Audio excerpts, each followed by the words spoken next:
Is the Sword of Kaigen worth reading? Well, I gave it a 7.8 out of 10 on my indie rankings, and here is why. Immersion through world building was an 8 out of 10. Even though most of the story takes place on a small mountain village, that small mountain village is explored in great depth, along with their environment and cultural beliefs, which added a lot to the story. Names, aka the characters, get a 10 out of 10 from me. You end up spending a lot of time inside these characters' heads because the culture doesn't allow for a lot of chit-chat. You get to know them really deeply, and I think it's done perfectly. Mel Wong does a pretty good job of helping you feel really connected to these characters. Now, the magic gets an 8 out of 10. I will warn you, you don't see a ton of magic. When you do, it's pretty epic. Wish there was more, but oh well.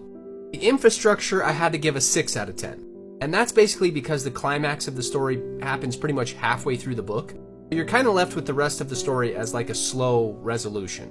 But on the same hand, that's part of what makes the characters so great in this story, but it really does slow things down.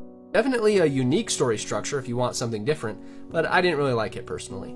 And as far as enjoyment goes, that gets a solid 7 out of 10 for me. It was just too much family drama for my liking, and not nearly enough military conflict, which she writes really, really well. So if you like that family drama type of stuff, and those deep family connections, and maybe a different type of Asian culture, this book's probably for you.